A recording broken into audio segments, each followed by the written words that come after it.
The summer of 1941 was supposed to be the season of ultimate triumph for the German Wehrmacht. Following the lightning victories across Western Europe, the invasion of the Soviet Union, Operation Barbarossa, was conceived and executed with a hubristic certainty of swift, decisive victory. The strategy was the classic blitzkrieg: massive armored spearheads, relentless air support, and a non-stop operational tempo designed to paralyze the Soviet defenses, annihilate their armies in gigantic encirclement battles, and ultimately seize Moscow before the punishing Russian winter could intervene. The entire operation was predicated on speed, maneuverability, and a catastrophic underestimation of both the Soviet will to resist and the fundamental brutal realities of Russian geography and infrastructure. The German command, blinded by its past successes, saw the plains stretching eastward not as an endless logistical nightmare, but as a clear, unobstructed path to glory. This initial strategic certainty was the first and most fatal illusion of the Eastern Front. The relentless advance in the initial weeks was spectacular, achieving unprecedented territorial gains and trapping millions of Soviet soldiers. Yet, as the panzers pushed deeper, the true, hidden cost of the blitzkrieg began to manifest itself not in heavy combat losses, but in logistical strangulation. The core assumption of the German plan, that their supply lines could keep pace with their armored spearheads, dissolved rapidly against the harsh realities of the Soviet infrastructure. The key strategic objective, the massive encirclement battles, relied entirely on the rapid deployment of fuel, ammunition, and food to the forward fighting units. But every mile of the advance stretched the logistical thread tighter, threatening the entire operational viability of the army. The initial logistical nightmare was rooted in the railroad gauge differential. The Soviet rail network utilized a wider gauge than the European standard, meaning every mile of captured Soviet track had to be painstakingly converted. A massive, slow, and labor-intensive process that immediately created an immense bottleneck in the movement of critical supplies. The rail conversion teams, often working under continuous threat of partisan attack and operating with insufficient equipment, could not possibly keep pace with the 600-mile deep advance of the forward-fighting divisions. The German army was thus forced to rely heavily on trucks and horse-drawn transport across rudimentary, often unpaved Soviet roads, transport that quickly broke down under the stress of the continuous operations. The human element of this logistical crisis was immediate and profound. The infantry, already exhausted by the non-stop pace of the advance, began to suffer from acute shortages of food, water, and, critically, warm clothing, as the summer turned to autumn. The armored divisions, the very teeth of the blitzkrieg, began to stall not from enemy fire, but from fuel exhaustion. Their powerful engines starved of the petroleum necessary for continuous maneuver.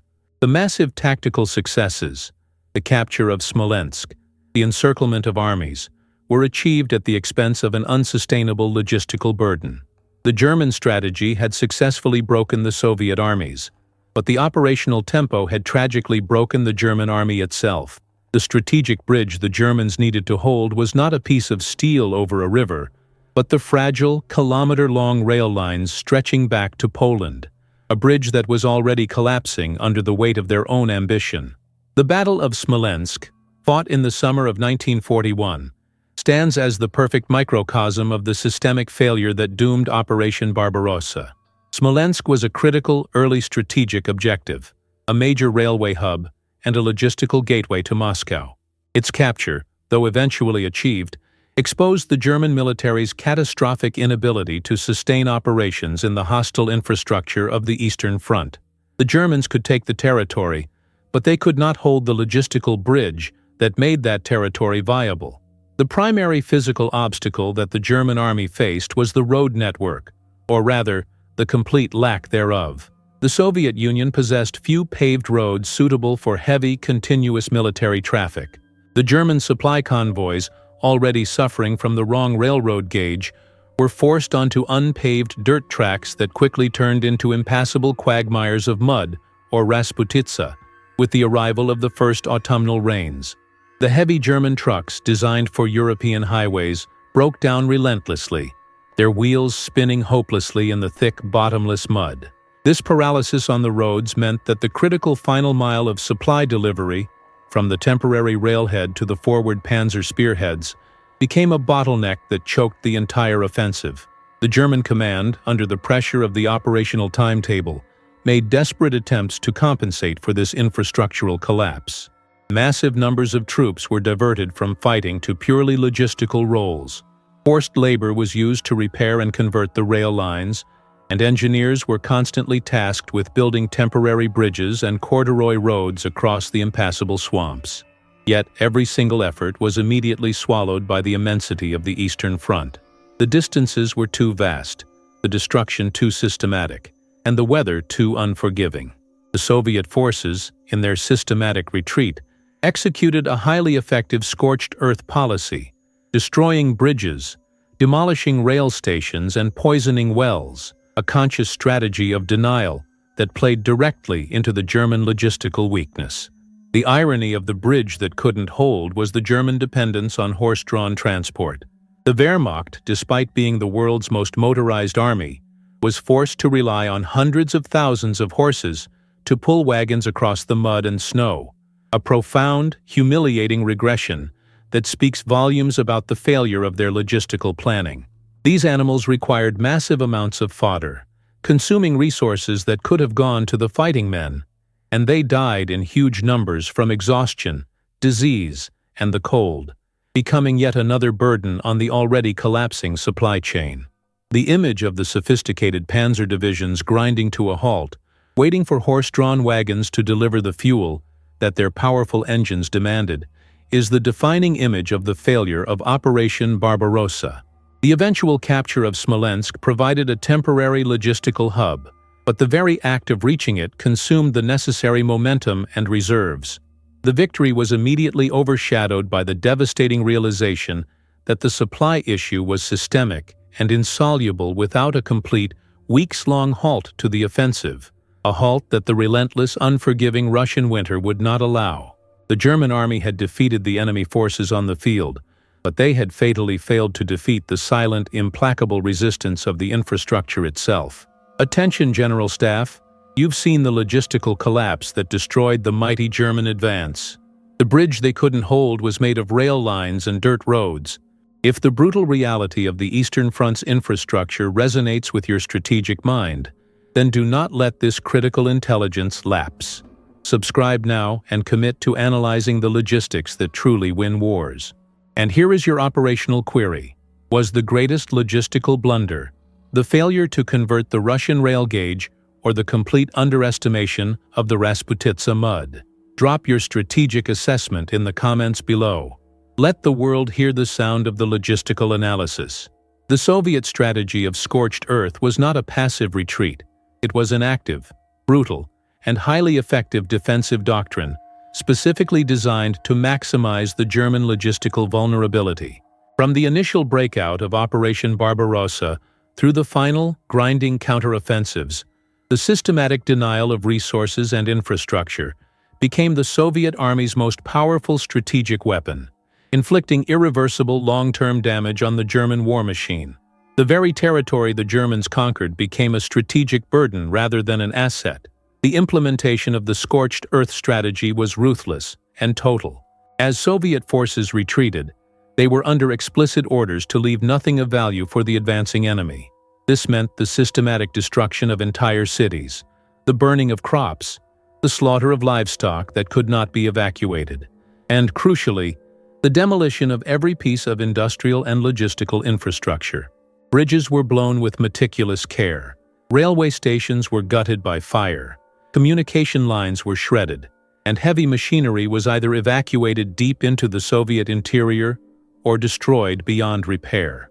The goal was to force the German army to operate in a vacuum, requiring them to carry every single necessity, from bullets to beams, hundreds of miles from their already overstretched supply bases. The psychological impact of this strategy on the German soldier was immense. They expected to conquer territory and utilize its resources. Instead, they encountered a desolate wasteland, a landscape of ruins and denial. This absence of local resources, the inability to requisition food or supplies from the population or to utilize existing repair facilities compounded the logistical crisis and deepened the sense of isolation. The vastness of the destruction was a profound psychological shock, a clear statement of the Soviet Union's unyielding commitment to total war and its willingness to sacrifice its own land to defeat the invader. The strategic consequences of the denial were long-lasting, extending far beyond the initial push. By destroying the rail lines and bridges, the Soviets guaranteed the German dependence on road transport, an Achilles heel that the Rasputitsa and the winter would exploit mercilessly. When the Germans later attempted to convert the captured Soviet factories and industrial complexes to support their war effort, they found nothing but gutted shells and rubble, necessitating the massive, slow, and ultimately futile effort of rebuilding the very infrastructure they needed. This guaranteed that the German army could never sustain a prolonged, large-scale offensive deep within Soviet territory. The scorched earth strategy was, therefore, a massive investment in denial, a strategic decision that prioritized the long-term defeat of the enemy over the immediate preservation of the land. It forced the German military to fight an irreversible war of attrition against distance and logistics, a war the Blitzkrieg strategy was fundamentally incapable of winning. The price paid by the Soviet civilian population was catastrophic, facing immediate starvation and displacement. But the military efficacy of the strategy in consuming the German operational capacity was undeniable and ultimately decisive.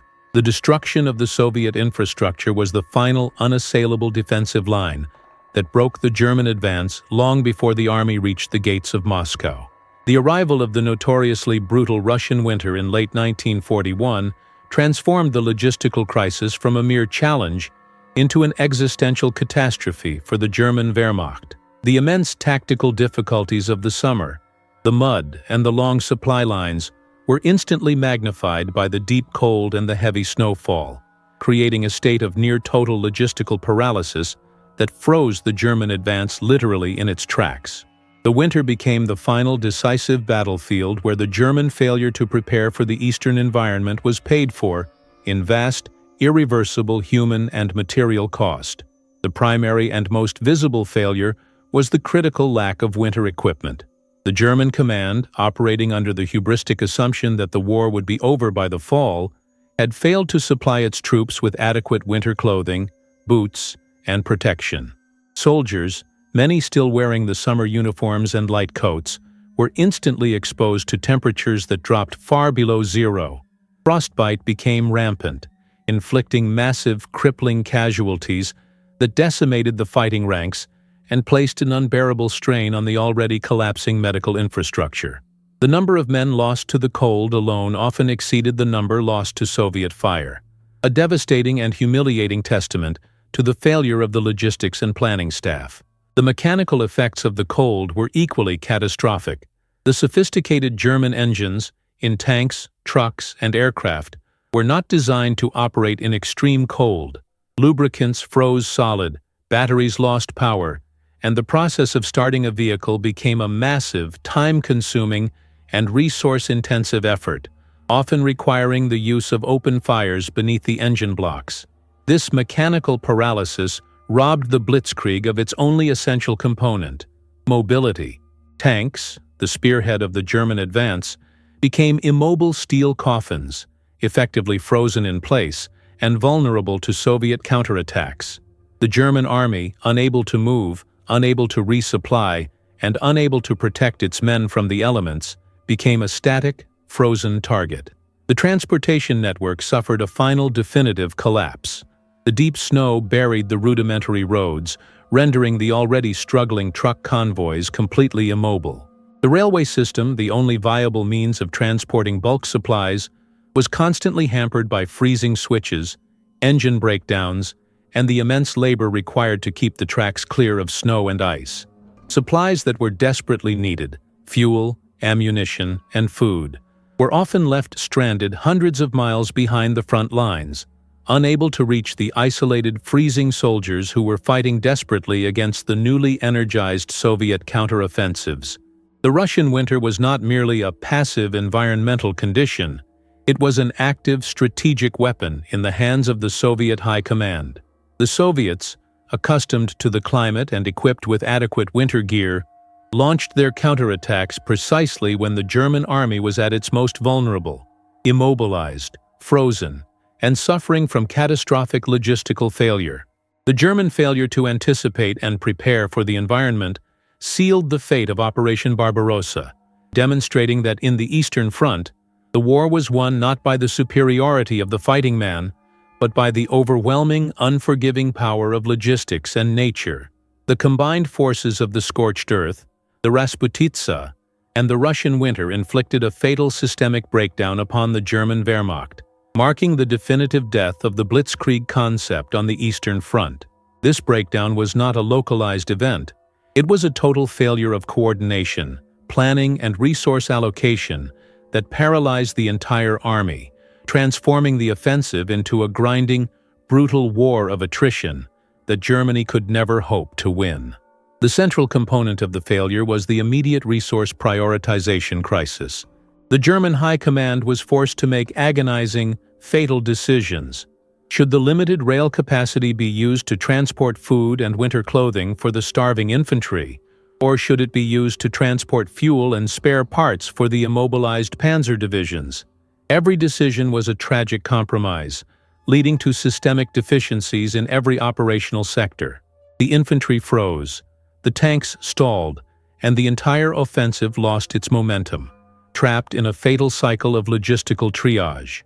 The collapse of the logistical chain also led to an immediate deterioration of equipment quality. The continuous operations, the brutal cold, and the lack of proper maintenance facilities meant that the German tanks and vehicles broke down at an unsustainable rate. Spare parts, already scarce due to the lengthy supply lines, could not reach the forward maintenance units, forcing valuable equipment to be abandoned or destroyed. The technical superiority of the German equipment was rendered irrelevant by its inability to withstand the operational demands of the Eastern Front, a profound failure of the German industrial system to match its designs with the brutal reality of the battlefield. The strategic consequence of this systemic collapse was the annihilation of the operational timetable. The entire German strategy hinged on seizing Moscow before the winter, but the logistical paralysis ensured that the offensive was halted hundreds of miles short of its goal. The immense tactical victories of the summer, the encirclement battles, were rendered meaningless because the German army could not sustain the momentum necessary to capitalize on them.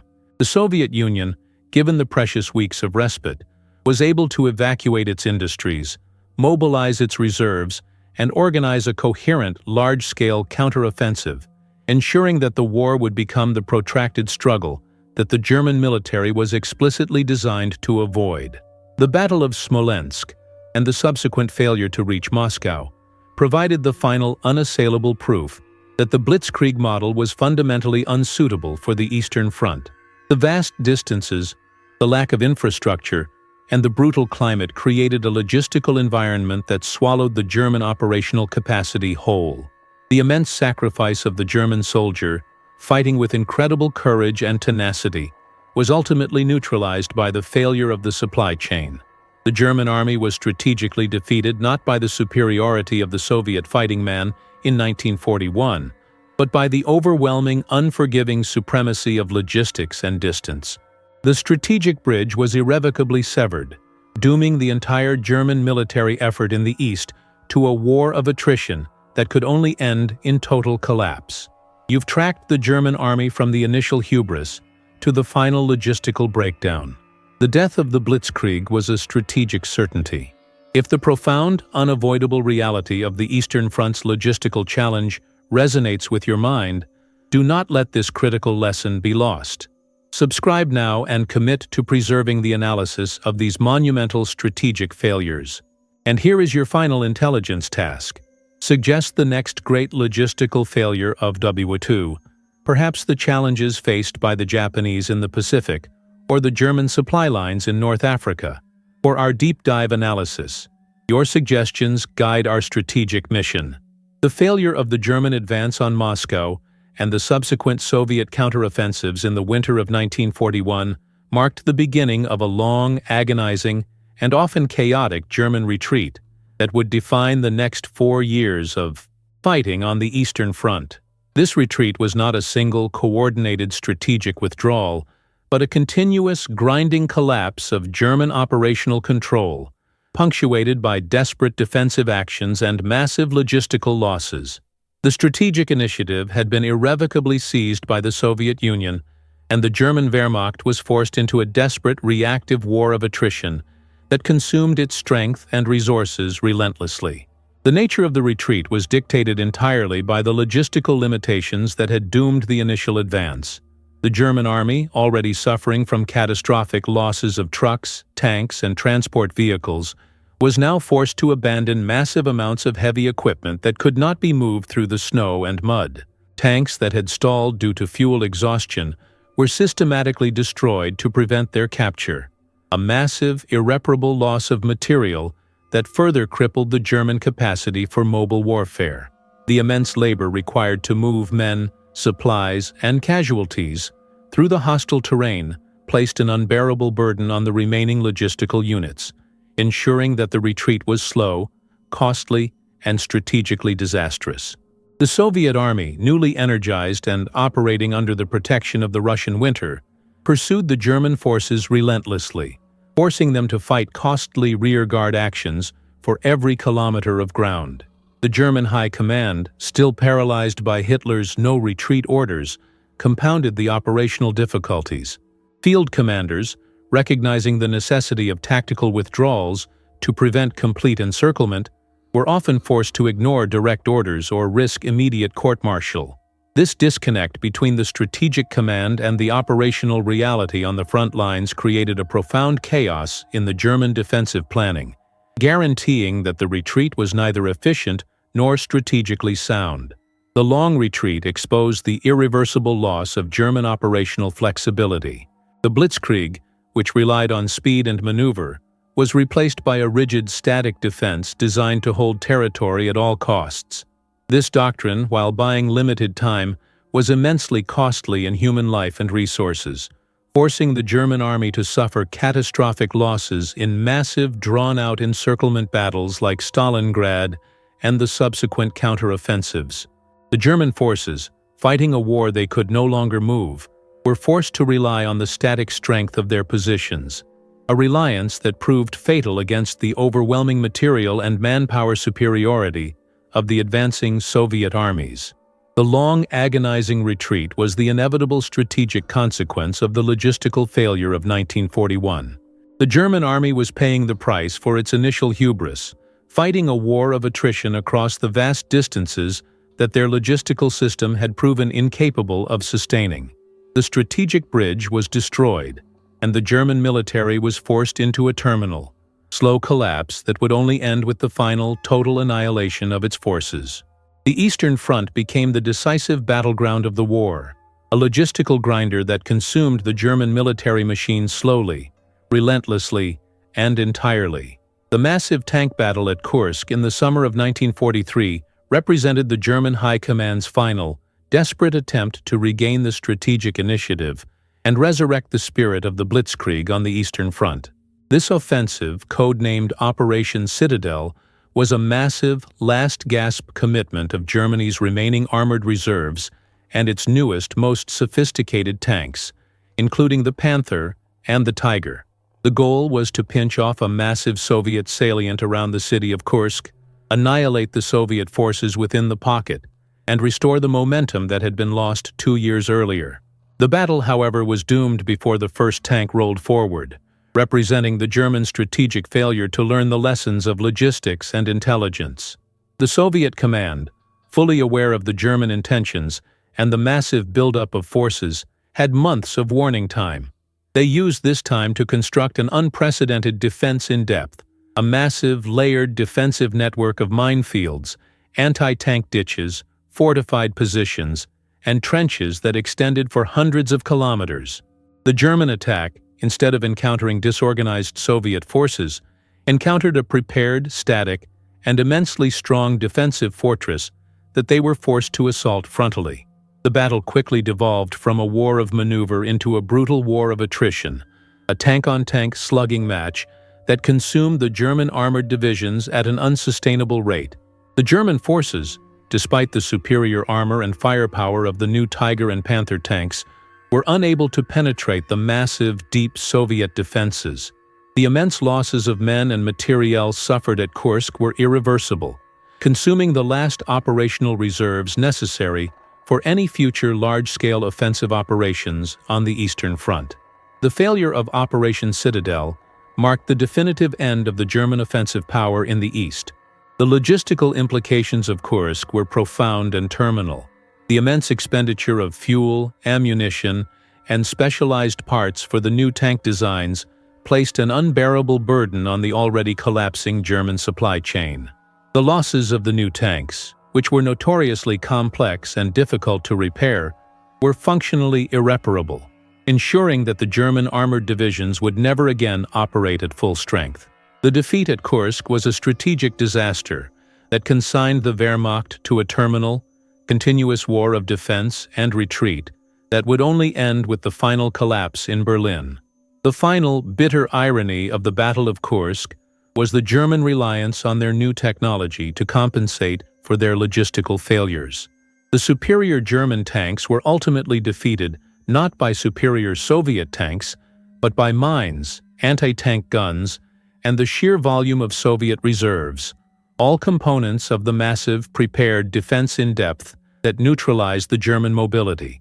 The failure of Operation Citadel was a confirmation that the German logistical system could no longer sustain the operational requirements of the Blitzkrieg, consigning the German war effort to a long, agonizing death spiral against the overwhelming logistical and material superiority of the advancing Soviet armies. As the German army retreated across the vast distances of the Eastern Front, they encountered a continuous, debilitating threat that further compounded their logistical crisis: the partisan movement. This massive, decentralized resistance, composed of Soviet citizens, soldiers who had been cut off, and local Communist Party members, created a continuous, violent second front operating entirely behind the German front lines, targeting the German supply and communication network with devastating effectiveness. The partisan movement's primary objective was the systematic destruction of the German rail lines and infrastructure. Operating in small, agile groups, the partisans continuously sabotaged the converted rail lines, blew up bridges, attacked supply depots, and ambushed German transport convoys. The strategic effect of this relentless campaign was immense. It forced the German High Command to divert massive numbers of combat troops from the front lines to purely logistical security roles, guarding the vulnerable supply arteries and fighting a continuous, brutal counterinsurgency war across the vast captured territories. This consumed irreplaceable German manpower and resources that were desperately needed for the defense against the main Soviet advance. The terror and brutality of the partisan war were extreme on both sides. The German response was characterized by ruthless, massive-scale reprisals against the civilian population, suspected of aiding the partisans, leading to the systematic destruction of entire villages and the mass execution of civilians. This brutality, however, was strategically counterproductive, serving only to solidify local civilian support for the partisan cause and ensuring that the resistance grew in size and intensity. The captured territory became a continuous, insecure landscape, forcing the German army to operate under perpetual threat, unable to rely on the security of its rear area. The partisan threat played a decisive role in the German logistical failure. Every train derailed, every bridge blown, and every fuel depot destroyed translated directly into a critical shortage of supplies for the German frontline units. The effectiveness of the partisan movement was highest during the major Soviet offensives, where the resistance fighters would coordinate their actions with the Soviet military, launching massive, synchronized attacks on the rail lines designed to completely paralyze the German logistical response. This assured that the German counterattacks were often delayed, disorganized, and starved of the necessary fuel and ammunition. The partisan movement fundamentally altered the nature of the war on the Eastern Front, transforming the conflict from a traditional clash of armies into a total, brutal struggle for control of the supply lines and the infrastructure. The German failure to secure its logistical tail and the continuous disruption inflicted by the partisans meant that their entire operational capacity was constantly undermined, ensuring that the long retreat was both costly and strategically terminal. The partisans, fighting their brutal war in the swamps and forests, were the invisible, decisive force that ensured the German logistical system could never sustain the operational requirements of the Eastern Front. The long, agonizing collapse of the German military machine on the Eastern Front, which stretched from the failure at Moscow in 1941 to the final capitulation in 1945, was ultimately dictated by the unforgiving price of distance. The sheer vastness of the territory conquered by the Wehrmacht became the final, decisive strategic weapon that broke the German army, consuming its manpower, its materiel, and its morale relentlessly. The strategic bridge was broken by the distance itself. The German military machine, designed for the compact, highly developed infrastructure of Western Europe, was fundamentally incapable of sustaining the operational requirements of a war fought across the immense, logistical vacuum of the Soviet Union. The incredible distances meant that the simple act of transporting a single ton of supplies to the front line consumed massive amounts of fuel and resources, a cost that the German economy, already strained by the Allied bombing and resource shortages, could not possibly afford. The constant need for massive logistical commitment to the Eastern Front starved all other theaters of war, ensuring that the entire German military effort was slowly and systematically crippled. The continuous grinding retreat across the vast distances guaranteed the catastrophic loss of German heavy equipment.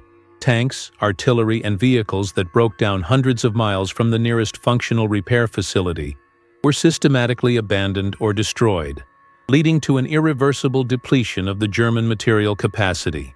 The German industrial system, already unable to replace these losses due to the Allied bombing and the resource crisis, watched as its equipment was consumed by the brutal environment and the sheer impossibility of recovery and repair across the vast, hostile landscape.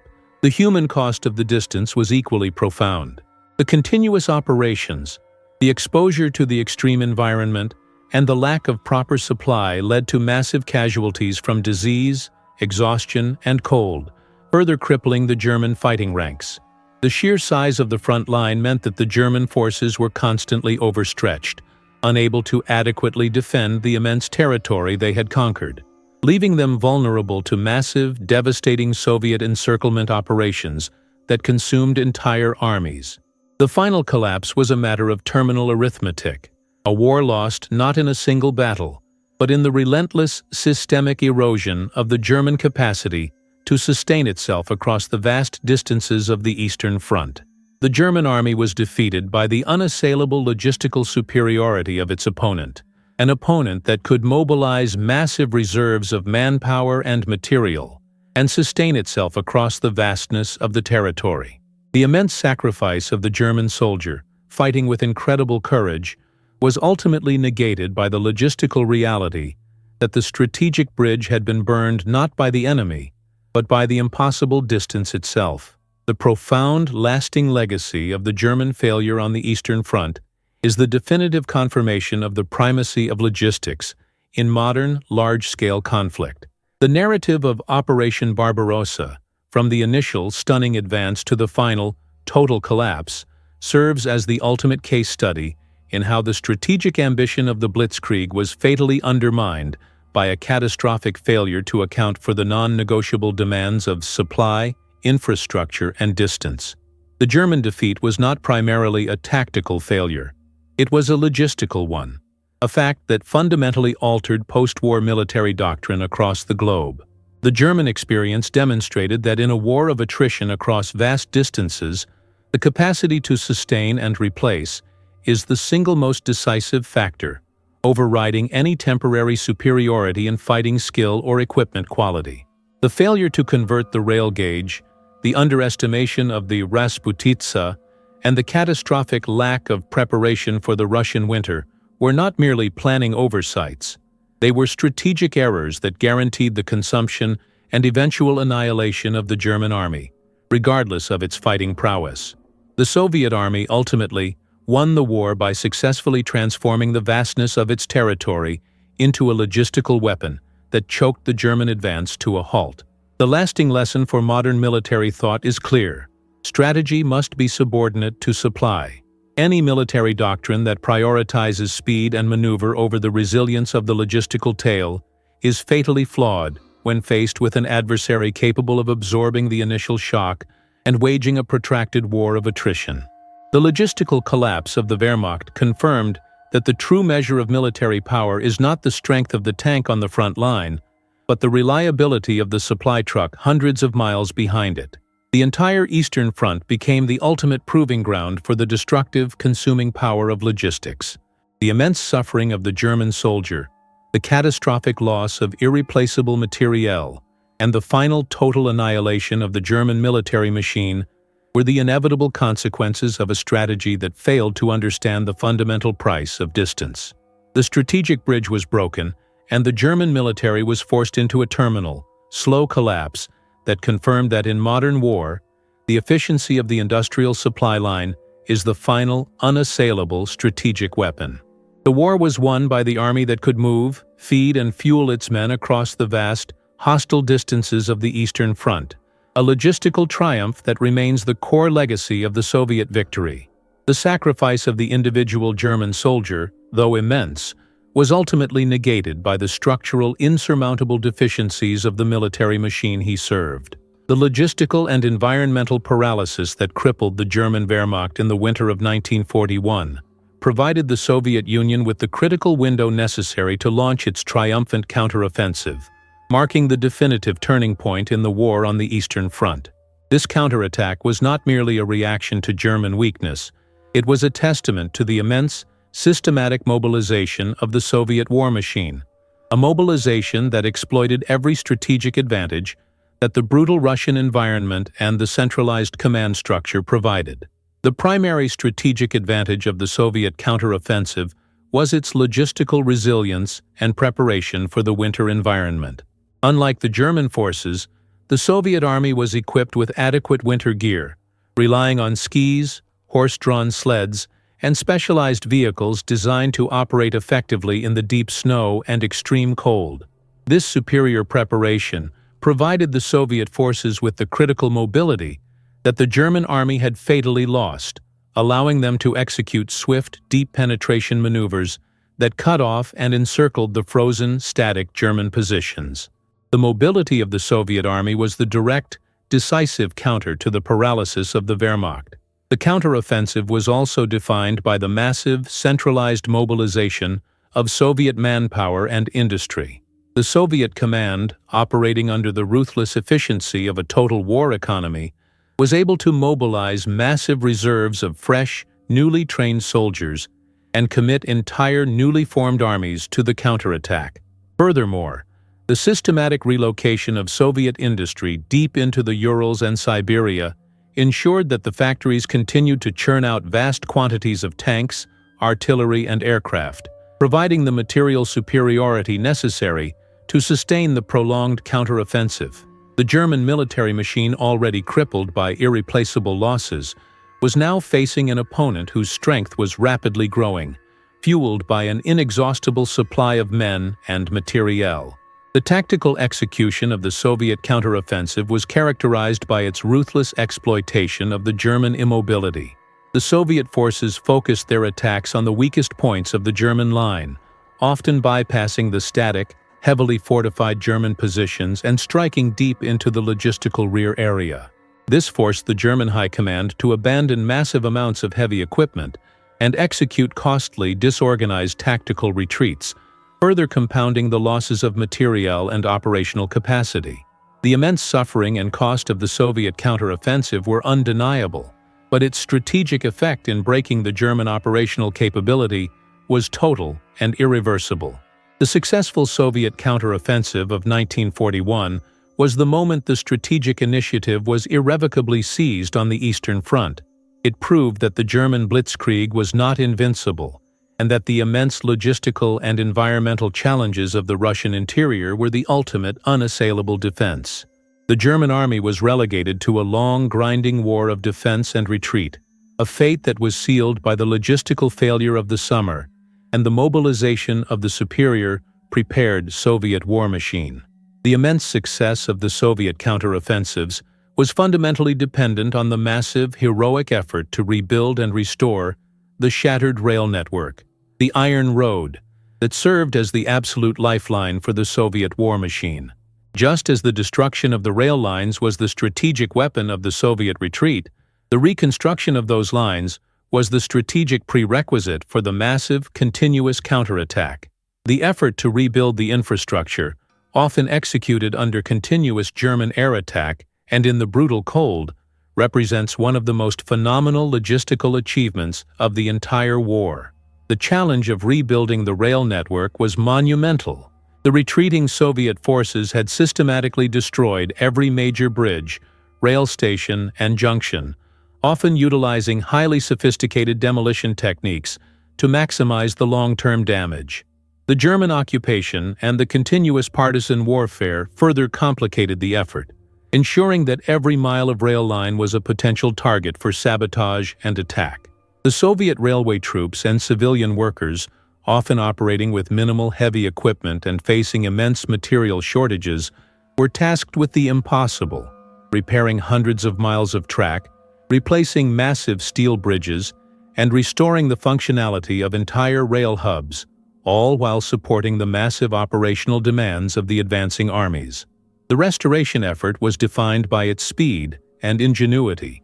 Soviet engineers quickly mastered the art of building temporary, low-cost wooden bridges and utilizing specialized track-laying machines to rapidly replace the destroyed sections of rail line. Crucially, the Soviet workers were able to rapidly reverse the German conversion of the rail gauge back to the wider Soviet standard, a vital process that allowed the massive Soviet-built locomotives and rolling stock to transport the bulk supplies necessary for the counteroffensive. The dedication of the railway workers, often working 18-hour shifts in sub-zero temperatures, was a profound testament to the civilian commitment to the war effort. The restored rail network became the engine of the Soviet counteroffensive. It allowed the rapid transport of massive amounts of supplies, ammunition, and replacement tanks and artillery, ensuring that the Soviet frontline armies were constantly resupplied and maintained their operational capacity. Furthermore, the rail lines were used to rapidly transport fresh Soviet reserves to the front, exploiting the German immobility and guaranteeing the continuous pressure on the collapsing German lines. The Iron Road was the strategic foundation that sustained the massive, continuous counterattack that defined the subsequent years of the Eastern Front. The immense effort to rebuild the Soviet rail network confirmed the fundamental principle of logistics. Infrastructure is the foundation of strategic mobility. The Soviet command, having successfully used its geography and infrastructure for denial, now used its immense organizational capacity to restore that infrastructure, transforming the Russian landscape from a logistical obstacle into a strategic asset that fueled the final, total annihilation of the German military effort in the East. Attention, General Staff! You've witnessed the monumental effort to rebuild the Iron Road, the true engine of the Soviet counteroffensive. The restoration of infrastructure was the victory. If the engineering and logistical brilliance of the Soviet war machine resonates with your strategic mind, then do not let this critical intelligence lapse. Subscribe now and commit to analyzing the logistics that truly win wars. And here is your operational query. Was the greatest logistical hurdle the reconstruction of destroyed bridges or the continuous partisan sabotage of the restored lines? Drop your strategic assessment in the comments below. Let the world hear the sound of the logistical analysis. The sustained success of the Soviet counteroffensives was underpinned by the massive, centralized tank production miracle that guaranteed the Soviet Army's material superiority on the Eastern Front. The Soviet main battle tank, the T-34, became the defining symbol of this industrial dominance, a weapon that combined superior design with an unparalleled capacity for mass production, providing the Soviet forces with the necessary material edge to sustain the long war of attrition. The T-34 was a masterpiece of pragmatic wartime engineering. Its sloped armor provided superior protection against German anti-tank fire, and its powerful engine and wide tracks gave it superior mobility over the difficult Russian terrain, particularly during the Rasputitsa and the deep snow of winter. Crucially, the T-34 was designed for mass production and simplicity. Its components were standardized, its construction was simplified, and its design allowed for massive-scale production with semi-skilled labor and minimal reliance on specialized machinery, a strategic decision that guaranteed the continuous supply of tanks to the front line, despite the immense material losses of the early war. The relocation of Soviet industry deep into the Urals and Siberia was the critical precondition for this production miracle. Entire factories, rail lines, and thousands of workers were systematically moved eastward, beyond the reach of German air attack, where they were rapidly reconstructed and immediately began producing tanks, artillery, and aircraft at an unprecedented rate. This centralized, coordinated industrial effort ensured that the immense losses of tanks suffered by the Soviet Army during the early devastating German advance were quickly and continuously replaced. The German military machine, already suffering from irreplaceable losses, was now facing an opponent whose material strength was growing exponentially. The T-34's sheer numerical superiority became the decisive factor in the tank battles of the Eastern Front, including the massive clash at Kursk. While the German Panther and Tiger tanks were technologically superior in terms of armor and gunpowder, their complexity and resource demands meant that they could only be produced in limited numbers. The Soviet command, conversely, could simply overwhelm the superior German tanks with a mass of T-34s, a material strategy that guaranteed that the total strategic loss was always on the German side. The German High Command, despite their best efforts to introduce new, sophisticated designs, was constantly fighting a losing war against the sheer volume of Soviet production. The tank production miracle confirmed the ultimate truth of the Eastern Front. The war was won in the factories. The Soviet capacity to produce massive numbers of rugged, effective, and easily repairable tanks provided the material foundation for the continuous counteroffensives that defined the final years of the war. The T-34 became the physical manifestation of the superior Soviet logistical and industrial capacity, a weapon that conquered not through technological elegance, but through overwhelming, relentless numbers. The immense success of the Soviet counteroffensives was sustained by the profound endurance and resilience of the Red Army soldier, a factor that transcended mere material superiority and logistical capability. The sheer willingness of the Soviet fighting man to absorb catastrophic losses, fight under brutal conditions, and continue the advance against a well-armed and often fanatical opponent was the final, unassailable human resource that guaranteed the victory on the Eastern Front. The Soviet soldier was fighting for the survival of the nation itself. The initial devastating German advance inflicted catastrophic losses on the Red Army, often leading to massive encirclements and the annihilation of entire armies. Yet the Soviet command, operating under the centralized, ruthless efficiency of the total war state, was able to mobilize and commit massive reserves of manpower to the front line, constantly replenishing the immense losses and sustaining the operational pressure on the German forces. This inexhaustible supply of manpower, drawn from the vast population reserves of the Soviet Union, was a strategic resource that the German military could not possibly match. The morale and endurance of the Soviet soldier were sustained by a profound sense of patriotic and ideological commitment. The war was viewed as a life-or-death struggle for the survival of the homeland. The Great Patriotic War, a powerful narrative that motivated the Soviet soldier to fight with immense courage and tenacity, often in conditions that would have demoralized any other army. The brutality of the German occupation and the atrocities committed against the civilian population further fueled the Soviet soldiers' resolve, ensuring that the fight was not merely for territory, but for ultimate revenge and the total annihilation of the invader. The Red Army's ability to fight and survive in the brutal conditions of the Russian winter, a condition that crippled the German Wehrmacht, was a profound testament to the soldiers' endurance and the superior logistical preparation for the environment. The Soviet soldier, equipped with adequate winter gear and trained to utilize the environment for offensive maneuvers, proved capable of executing sustained operations in the extreme cold, an operational advantage that repeatedly exploited the German immobility and logistical paralysis. The immense sacrifice of the Red Army soldier, the millions of lives lost, the immense suffering, and the total commitment to the war effort was the ultimate human cost of the victory on the Eastern Front.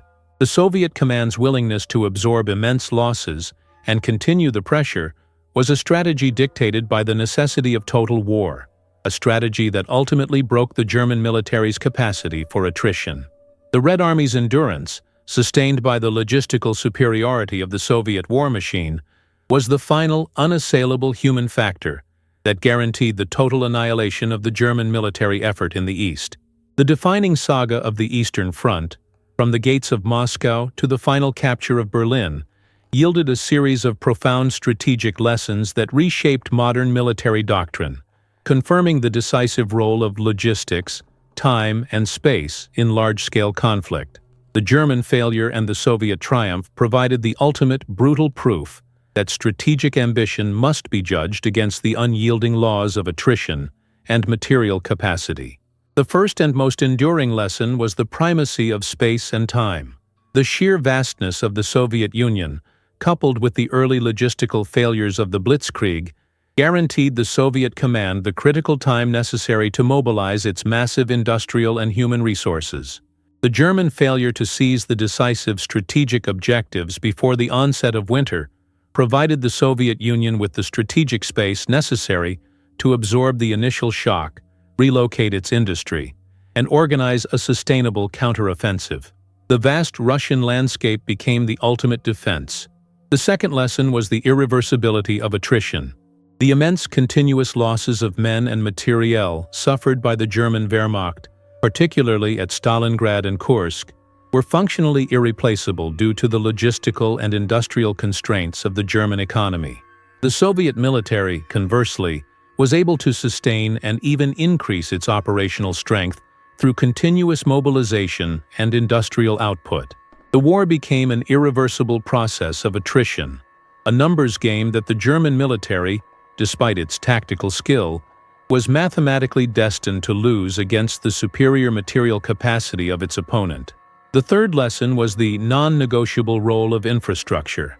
The logistical collapse of the Wehrmacht, rooted in the destruction of the rail lines and the underestimation of the Rasputitsa and winter, confirmed that infrastructure is the foundation of strategic mobility. The German military machine, unable to move, sustain, and resupply itself across the vast distances, was defeated by the logistical vacuum itself. The Soviet effort to restore the Iron Road and sustain its industrial output confirmed that infrastructure is the ultimate strategic asset in large-scale continental warfare. The final, lasting lesson of the Eastern Front was the total commitment to defense. The Soviet Union's willingness to absorb catastrophic losses, execute the scorched earth strategy, and commit its entire population and industry to the war effort was the ultimate human factor that guaranteed the victory. This commitment, sustained by a powerful ideological and patriotic narrative, transformed the conflict into a total, existential struggle that the German military was ill-prepared to match. The German strategic bridge was broken, and the entire Eastern Front became the definitive proof that modern warfare is ultimately determined by the overwhelming supremacy of logistics and material resources. The irreversible shift in strategic initiative following the Battle of Kursk meant that the German Wehrmacht was permanently consigned to a defensive war, culminating in the desperate, final effort to hold the Western Allies along the Siegfried Line, known to the Germans as the West Wall. This massive, static defensive network, stretching along the western border of Germany, was intended to be the final, impregnable shield that would buy the time necessary to fight the decisive battles in the East. However, just like the logistical failure on the Eastern Front, the defense of the Siegfried Line was fundamentally compromised by irreversible material and manpower deficiencies, guaranteeing its eventual collapse. The Siegfried Line was a vast, layered complex of bunkers, anti-tank obstacles, known as Dragon's Teeth, pillboxes, and command posts, designed to withstand sustained assault. Yet by late 1944 and early 1945, the line was critically undermanned and under-equipped. The massive attrition suffered on the Eastern Front, coupled with the commitment of Germany's operational reserves to the ill-fated Battle of the Bulge, meant that the defenses were often manned by ill-trained Volksgrenadier divisions, elderly Volkssturm troops, and scattered remnants of veteran units. The immense firepower and concentrated defense that the line required were simply non-existent. The tactical approach of the Western Allies, utilizing the massive logistical superiority secured by the opening of the port of Antwerp and the eventual crossing of the Rhine at Remagen, guaranteed the line's defeat. The Allies did not rely solely on frontal infantry assault. They utilized overwhelming artillery and air power to systematically dismantle the defenses before the infantry advanced. The constant bombing and concentrated shelling methodically destroyed the concrete emplacements, cut communication lines, and pulverized the German defensive positions, ensuring that the infantry's final assault was launched against a demoralized, shattered defense. The failure of the Siegfried Line was not a failure of its engineering. It was a failure of the industrial and manpower base necessary to sustain it. The German High Command could no longer provide the necessary trained soldiers, replacement tanks, or ammunition required to hold the static line against the relentless, overwhelming pressure of the Allied armies. The line, designed to be the final barrier, became a costly logistical sieve, consuming the last operational reserves of the German military machine. The collapse of the Siegfried Line was the strategic precondition for the final invasion of the German heartland. The line, meant to be the unbreakable bridge, yielded to the sustained, systematic application of Allied material superiority. The German defense, unable to sustain the losses, was forced into a terminal retreat, confirming that the defensive capabilities of even the most massive static fortifications are ultimately subordinate to the overwhelming logistical and industrial capacity of a determined adversary. The terminal collapse of the German military's professional fighting force led to the desperate, tragic mobilization of the Volkssturm, the People's Militia, an act of strategic delusion that committed elderly men and young boys to the defense of the fatherland against the overwhelming Allied armies. The rise of the Volkssturm was the clearest, most heartbreaking symbol of the profound manpower crisis and the ethical decay of the collapsing Nazi regime. The Volkssturm was composed of men deemed unfit for regular military service, those too old, too young, or previously exempted due to essential civilian occupations. They were hastily organized, poorly trained, and minimally equipped, often armed with obsolete rifles, Panzerfaust anti-tank weapons, and possessing little more than rudimentary military discipline. Their commitment to the defense of the Reich, often fueled by fanaticism and terror, was pitted against the massive, professional, battle-hardened armies of the Western Allies and the Soviet Union, a confrontation that guaranteed catastrophic, meaningless casualties. The strategic failure of the Volkssturm was absolute. While individual units occasionally displayed immense courage and localized resistance, their lack of training, leadership, and heavy equipment meant that they were functionally incapable of mounting a sustained defense against the combined arms assault of the Allied forces. They were often used as static garrisons or thrown into frontal assaults against superior forces, becoming little more than disposable human shields that temporarily slowed the Allied advance at the cost of immense, immediate casualties. Their deployment was a profound act of strategic desperation, revealing the moral bankruptcy of a regime willing to sacrifice its entire male population to prolong a war already lost. The logistical implications of the Volkssturm were also disastrous. The commitment of these untrained, ill-equipped men to the front lines consumed scarce resources, including food, ammunition, and transport, that could have been used to support the remaining professional military units. The lack of operational cohesion created further chaos in the German defensive planning, guaranteeing that the final battles for the German heartland were fought in a state of disorganized, desperate confusion. The tragic narrative of the Volkssturm represents the final agonizing cost of the strategic failures of the German High Command. The men who should have been rebuilding the nation, or simply surviving the final collapse, were instead committed to a futile suicidal defense against an enemy they were entirely incapable of defeating.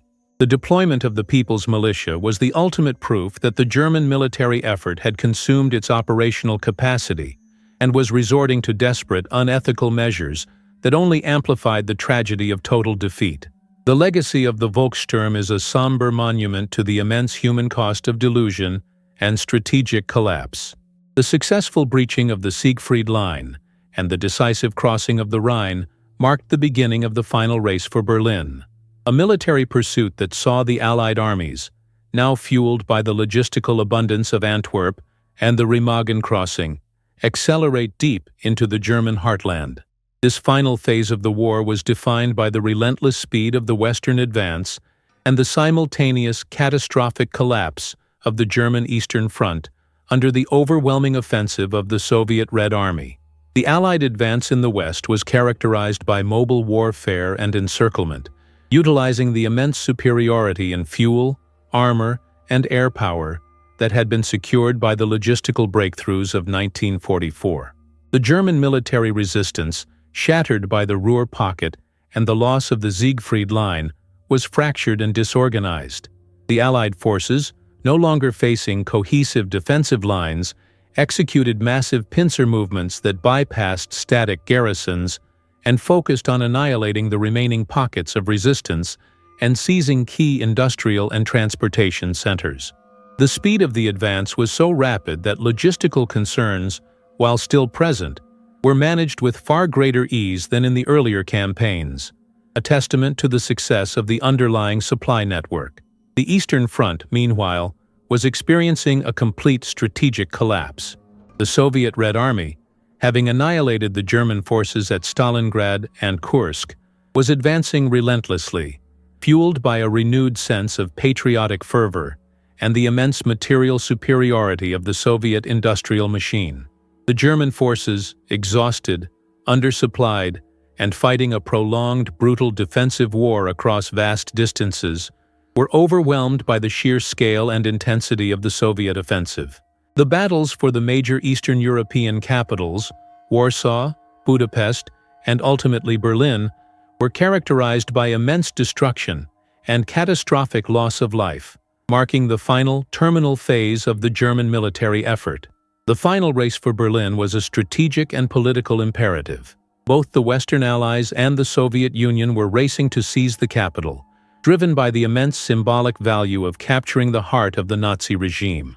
The Western Allied advance, though strategically vital, was deliberately slowed down in its final approach to the capital, a political decision that ceded the final, costly battle for Berlin to the Soviet Union. This final strategic positioning highlighted the political dimension of the war's conclusion, defining the eventual post-war spheres of influence. The final battles for the German heartland were fought under the immense shadow of inevitable defeat, consuming the last remnants of German professional fighting men and the tragic disposable forces of the Volkssturm.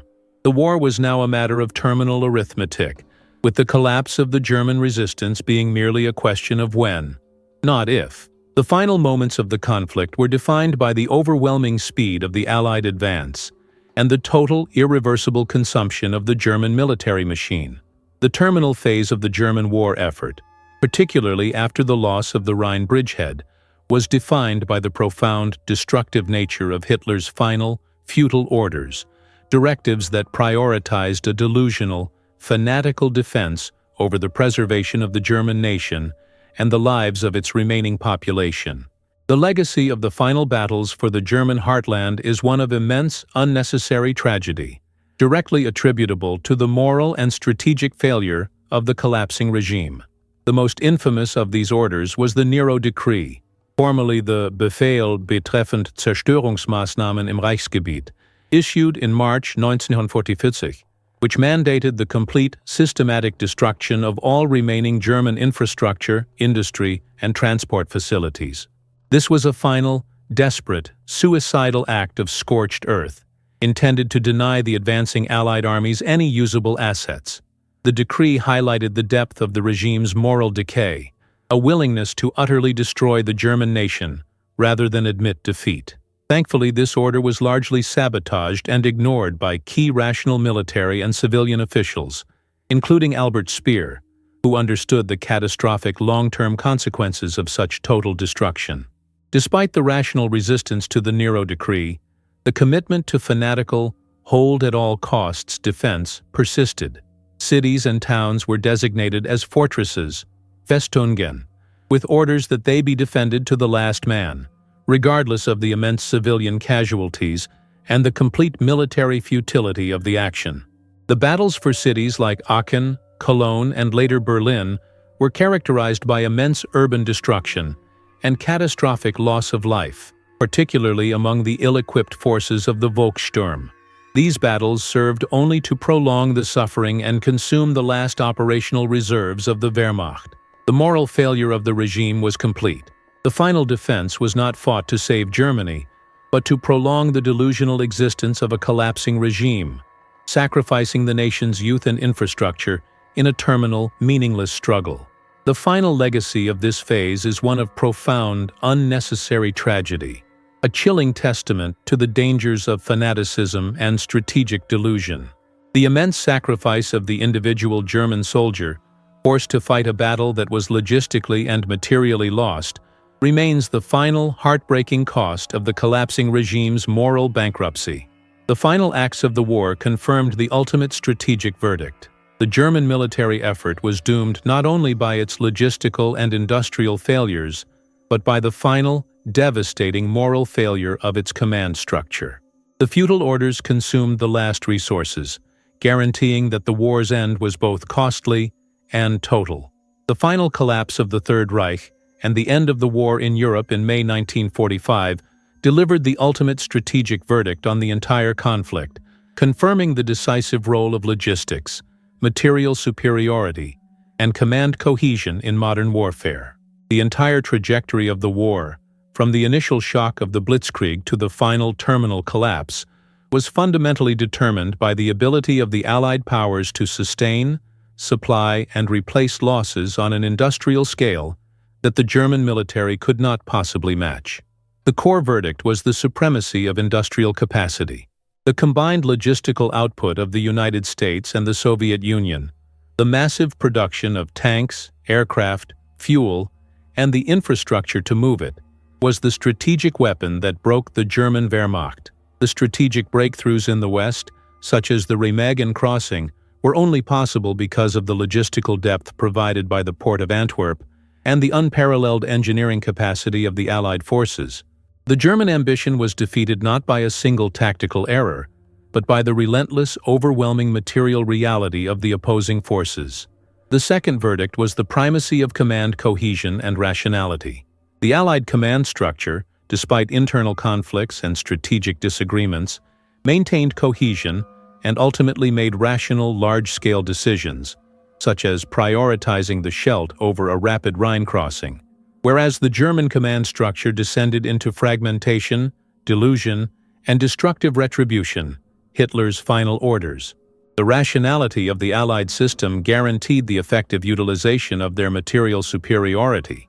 The irrationality of the German system guaranteed the catastrophic consumption of their remaining resources. The third verdict was the unassailable role of logistics. The entire German war effort was starved to death by the systematic destruction of its oil plants, its rail network, and its supply lines. The failure to sustain the Blitzkrieg in the East and the subsequent collapse of the final defensive lines in the West confirmed that a military machine, no matter how skilled its soldiers, is only as strong as its logistical tail. Logistics was not merely a support function. It was the ultimate strategic constraint that determined the final outcome of the war. The story of the final battles, the race for Berlin, and the ultimate surrender in May 1945 is the final compelling evidence of this strategic verdict. The German military machine was consumed by a war of attrition that its industrial base was incapable of sustaining. The immense courage and sacrifice of the German soldier were ultimately neutralized by the structural, insurmountable deficiencies of the military system they served.